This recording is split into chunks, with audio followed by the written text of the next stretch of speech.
All right, breaking this morning, for the first time, former Vice President Kamala Harris reveals her thoughts about President Biden's decision not to run for re-election. The Atlantic just published excerpts from her new book. She writes, quote, "It's Joe and Jill's decision. We all said that like a mantra, as if we'd all been hypnotized. Was it grace or was it recklessness? In retrospect, I think it was recklessness. The stakes were simply too high. This wasn't a choice that should have been left to an individual's ego, an individual's ambition. It should have been more than a personal decision." Now, on the other hand, she challenges the notion that there was a White House cover-up. She writes, quote, "Many people want to spin up a narrative of some big conspiracy at the White House to hide Joe Biden's infirmity. Here is the truth as I lived it. Joe Biden was a smart guy with long experience and deep conviction, able to discharge the duties of president.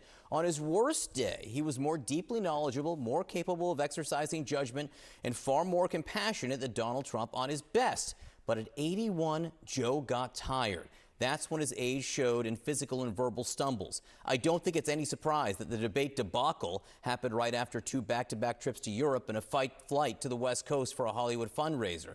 I don't believe it was incapacity. If I believed that, I would have said so. As loyal as I am to President Biden, I am more loyal to the country." Let's get right to CNN political commentator Bakari and Maura Gillespie, former press advisor to then House Speaker John Boehner. Bakari, first to you. That first almost mea culpa, saying recklessness not to question Joe Biden's decision to run again. What do you see there? No, I think it's right. And I think that many of us throughout this campaign, I came on the air many times over and over and over again, said that it was Joe Biden's decision whether or not he was going to run for president again. It wasn't for Jon Stewart or the Pod Save America guys or anybody else to push him out the race. It was literally his decision to make that choice. And I think what she's saying is that in hindsight, yes, it was his decision, but more people should have been involved in that decision-making process. It wasn't the kind of circular firing squad that Democrats had, which proved to be reckless in itself, but it was the fact that more people should have been allowed in Joe Biden's inner circle so that we could have a decision, because I think that we should have fully grasped that it was more than one person's ego. It was a country at stake. Maura, what do you think of what she said about, had she believed he was incapable of doing the job, she would have spoken up? I do think she's curtailing it a little bit to, protect the fact that she still is loyal to Joe Biden in a lot of ways. She served as his vice president. I'm sure he also recognized that the position she was in, having been a vice president prior, and knowing that, the staff can be brutal at times because it's easier to put the blame on the vice president than it is to accept any blame as the president. But I do think it's interesting, and I'm curious to read more from the book as far as why she had people like Anita Dunn and O'Malley Dillon in her inner circle, knowing what they were, putting on her when they were running the president's campaign. So I find it a little bit of an easy out.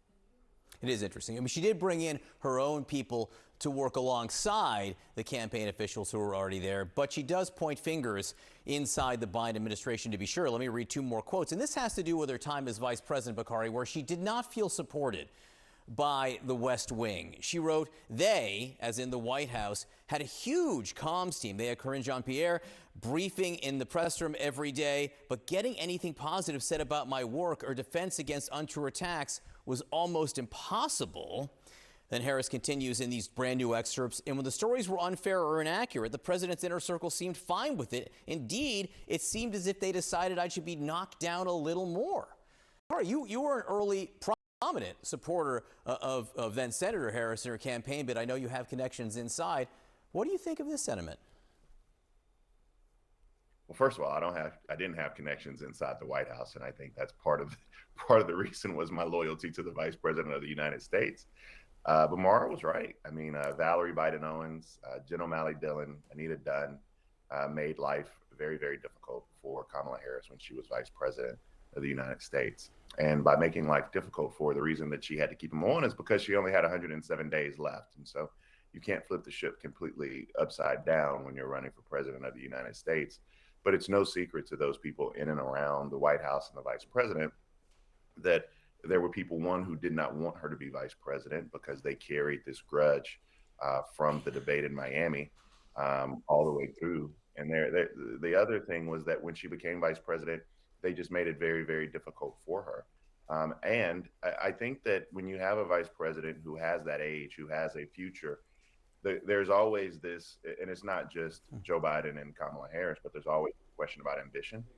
And so whenever Kamala Harris did something correct or wanted to have a platform, they shot that down. When I came on air and said that her portfolio was trash, it made news and they were not thrilled about that. But her portfolio, when she first got started, was trash and unachievable. But things changed. And so Joe Biden and Kamala Harris love each other. The people around Joe Biden, I would say not so much. Maura, Jeffrey Goldberg, who wrote a preamble to the excerpts in The Atlantic today, basically said the news here is that there's news, that she pushes the envelope a little bit in terms of new information out there. Take that one step further. Do you think this is news that Democrats are happy about being released this September when some of the political winds have begun blowing in their direction? The jobs numbers have been dismal. President Trump is taking fire on the Jeffrey Epstein situation. How much do you think this makes Democrats uncomfortable right now?